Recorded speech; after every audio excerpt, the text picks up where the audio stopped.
Hey Lorcana fans. In this video, I want to do something different than we normally do. I want to sit here and I want to talk to you for a little bit about product availability, about emotions, about what we know, what we don't know, print runs, and the future of this game. For those unfamiliar with our channel, I usually do content with my wife, Erin. She sits right here. Unfortunately, Erin is away this evening visiting her grandfather with our daughter, and I am left here alone watching the Rise of the Floodborn release, seeing everybody's excitement, some people's frustrations. I'm getting messages from our subscribers and our followers asking what I think about product availability, asking what I think about prices, and it felt like a good time to have an honest conversation, even though it's not, the type of content we normally do. Erin and I have been creating content for this game, following this game for over a year now. From the announcement of the game, we've traveled to cons, we've met with a team, we've been to Ravensburger headquarters, and we try to stay plugged in with you as we can. And because of that, I know how passionate this fan base is. I know how passionate you all are, if you're watching this video. And I know that for you, it's either going to be an exciting weekend opening, Rise of the Floodborn product, or possibly a frustrating weekend because you want product that isn't available. It looks like this is going to be a frustrating weekend for a lot of people. We have no idea how big this initial wave of Rise of the Floodborn is. But if you talk to game store owners, if you look what's going on out there, there are indications that it's a similar size, for many stores to the first chapter wave, which sold out very, very quickly. And things have changed now. There's a burgeoning tournament scene and competitive scene, which means there's demand for card singles. There are a lot of stores I know which are opening almost all of their product to sell singles. And that's going to make it impossible to get sealed product from those stores. Also, the player base has expanded. Before you had some people who were pretty plugged in, who were excited about Lorcana, going to get it. And this time around, there's more fans, there's more players, there's more collectors, more and more people, want this product. Players, collectors, and yes, people who are looking to make money on it. People who are looking to buy boxes, to turn around and flip boxes, or to buy cards and flip cards. It's the reality of the TCG market, and they're out there, and it's going to drive prices up in the near term. There's going to be a lot of emotions this weekend and over the next few weeks as people try to get this product. I want to talk about a few things. First off, I do want to say we have no idea how big this wave is in reality. We don't know how big the next waves will be. We also don't know how big the reprint is. Ryan Miller, the brand manager for Lorcana, put out a video yesterday in which he said that the team is doing everything they can to get product to market, to get more product to market, set 1 and set 2. The initial announcement of the reprint that we were supposed to get in December, and we're starting to see some of now, said they're doing both set 1 and set 2. So there's going to be more product. And for what it's worth, I just have to say that one of the reasons I have faith in this game is because I have faith in the people behind it. I've met the creative team, the art team, the game design team, and other people in the company, and every single one of them wants players to have this game. They want people to play, they want families to play, they want kids to play, they want this product in everybody's hands. And and I believe that they're going to do whatever it takes to make that happen, and that's what they want to happen. There's all sorts of other forces in play, but at the end of the day, what I can say is I genuinely believe that the company wants everybody to have Lorcana, and they're going to work to make that happen. So knowing that this reprint is coming, knowing that there's more cards coming to market eventually, what do we do in the near term? What do we do for the next few weeks? If you're a player, if you're a collector, and you're disappointed you can't get Rise of the Floodborn. First thing I want to say is, everybody's emotions obviously are valid. We are emotional creatures. If you're angry, if you're upset, if you're frustrated, if you're jealous, or, on the other hand, if you're excited and want to show off, the enchantment that you pulled, that's all valid. That's all real. Those emotions are real, and we can't control them. What we can control is how we react to our emotions, obviously. So the two things I would say are this. One, if you're interacting with other people online, do it from a place of understanding. If they're excited and you're upset because you can't get product, obviously, just treat them, embrace their excitement, be excited with them. That's what I'm going to try to do, as jealous as I am of everybody opening products. But the bigger thing I want to say is, from a financial perspective, I'm not a financial advisor. I am a guy who sits in front of, Christmas lights and makes YouTube videos and follows this game. So take all of this with a grain of salt. But look, there is going to be a temptation to make, poor financial decisions this weekend. I, in all honesty, almost went on Whatnot today and bought, several color breaks because I wanted to open Rise of the Floodborn. I have no product right now, and I wanted to experience opening packs and maybe get lucky and make a hit. But the prices there are difficult, and I pay for a lot of diapers now, and so I tried to refrain from doing that. If you can afford to pay, market price right now for boxes, if they're going for $250, $300 or whatever, and you want to experience opening a box and you have the money to afford it, I am going to be the first person to say, do whatever makes you happy. If that's what you want to do, go for it. But if you can't afford it, if it's not the right decision for you, I acknowledge the FOMO is real and it takes hold of all of us. But just keep in mind, that more product is likely coming, and that if you are diligent and you talk to your LGSs and you look around online and heck, message us, maybe we can keep an eye out for you as well. There will be product available later that you can get for a price that's closer to MSRP and that you can afford. Take a moment and make sure that the emotions don't take hold, and then take hold of your bank account, because more product is coming. This is definitely a different video. It's probably gonna get downloaded into oblivion. If you don't like it, let me know in the comments why, and I won't do this again. Long term, so we've seen 2 releases now. We've seen the first chapter release. We've seen Rise of the Floodborn release. In 3 months, we're gonna see set 3 release, and so on and so forth.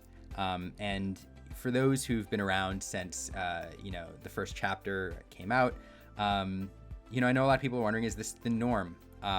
Is it going to be this stressful every release weekend, scrambling, calling your local game stores, and trying to line up, 6 booster packs that they're going to open in the store so they don't get scalped? And I'm going to tell you no, it is not going to be like that forever.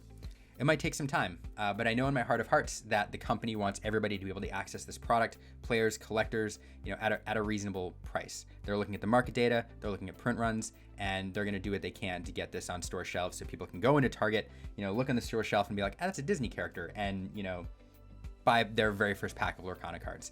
But it's going to take time. I do think sometimes that we don't appreciate how big of an undertaking that this was. We have never seen a game launch like this, ever. We've never seen a TCG launch in multiple countries like this to a global fan base simultaneously with an IP like Disney's since TCGs have been around. So Lorcana is a new thing. And, we, I think, sometimes take for granted the success of this game. I've seen 1,000 times now people say, how could they not know this would be so successful? It's a Disney product. It's TCGs. TCGs are hot right now. And the Disney markup is real. Of course people would want a Disney card game. And that is not the case. There are, 1,000 things that had to go right for this game to be as successful as it is. The IP is just a piece of it. But we've all seen, Disney properties, Disney IP products come and go and disappear. Disney Infinity is a great example. I collected that game and now it is gone. The success of Lorcana was definitely not a foregone conclusion. There are so many things that went right from the time they invested in the art, from the time they spent developing the game, from the time they spent developing the UI and the card back and the lore, the marketing, the time they spent working with Disney to ensure that they could adapt Disney's characters in ways that made sense, because very few companies are entrusted to tweak, Disney characters in a way that Ravensburger has been allowed to with Lorcana. And that their ability to do so is a function of the time and the effort and the energy that they spent working with Disney and building trust and developing this game. And so all of these things came together in order to make Lorcana the success that it is. And so 2-3 years ago, if you told people, hey, there's a Disney TCG launching, there's a lot of people that would have said, flash in the pan. We've seen it before. We've seen, card games come and go. We've seen Disney properties come and go. And this is a cash grab. How many times did we see people say this was a cash grab during the development of Lorcana? And so back in the day when they were making, decisions about print runs, about investing money into print runs, they made they made the best decision that they could with the information they had available. And because Lorcana was so successful and so in demand, we're in the situation we're in now where print runs are low. Are there things everybody could have done better along the way? Probably. But again, this team wanted this game to succeed, and they did the best they could, I believe, with the information that they had. And so the result is that here we are, with Rise of the Floodborn release and us not being able to find product. So, if you're upset, if you're frustrated, if you're angry, that's okay. That's okay. It comes from a place of wanting to enjoy this product, of genuine love for this product, and anger and love are sometimes, a hair apart. We love something so much, we're angry we can't have it. But it's okay to be angry. Don't direct that anger in the wrong places. Situations can be not ideal, and it can be nobody's fault.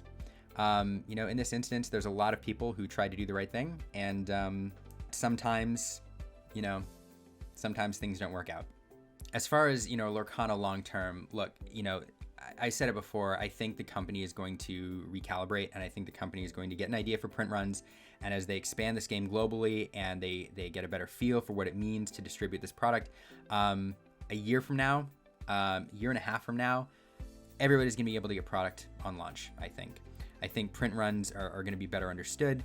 And, we're going to look back on this years from now, and it's going to be an interesting time that we're going to talk about in history videos, on our Lorcana channel. But one day, we'll all be lining up at our stores, everybody buying our booster boxes and booster packs and our starter decks, and release weekend will be as smooth as it is when Magic comes out with a new set. And right now, we're in a period where, the history of the game is short. Every release feels like, a huge deal, because it is a huge deal.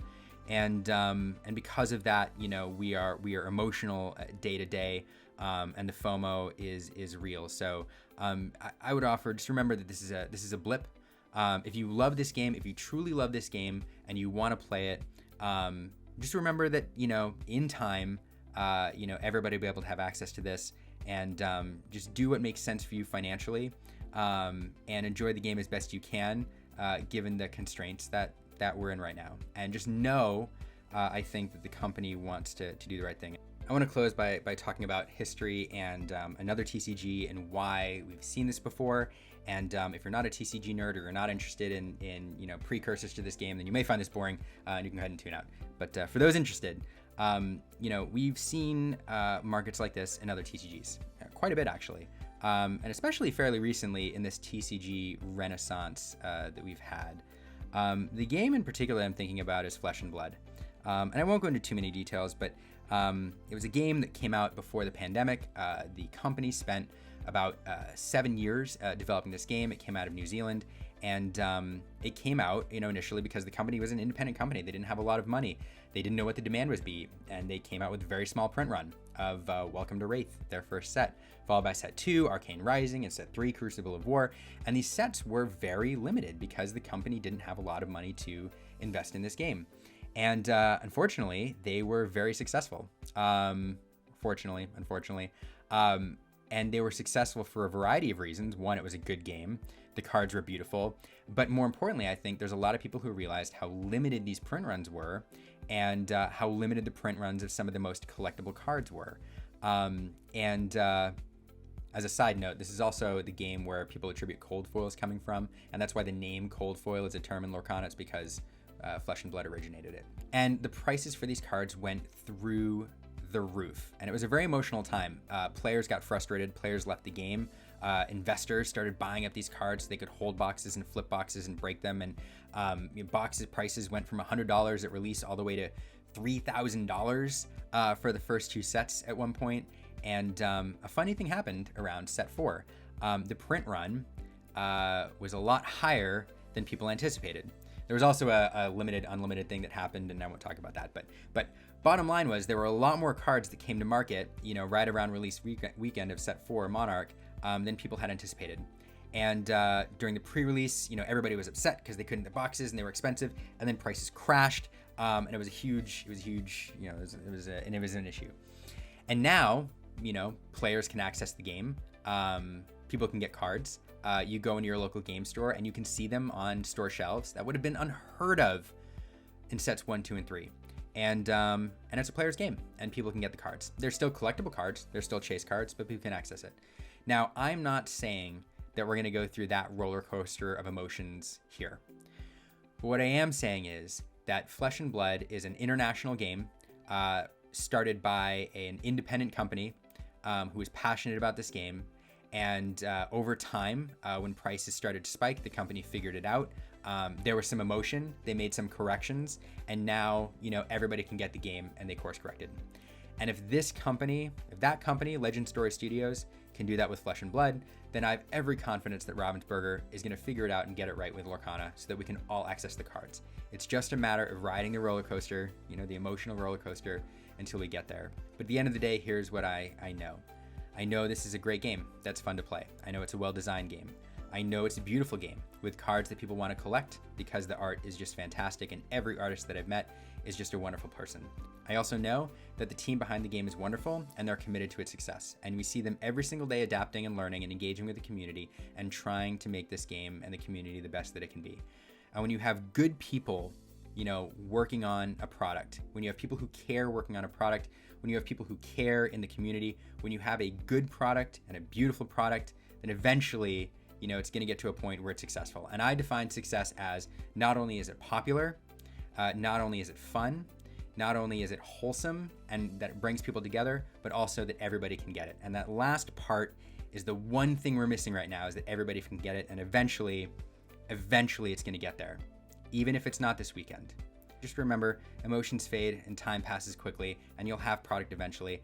And, for me, I'm just going to be grateful that so many people are excited about this game. It's a game that I think many people will enjoy over the years, and I'm looking forward to the day when everybody has all the product that they need. So until then, leave us your comments below. Let us know what you think. Downvote this video if you want. Let me know if you want to see more like them, and sign off catchphrase.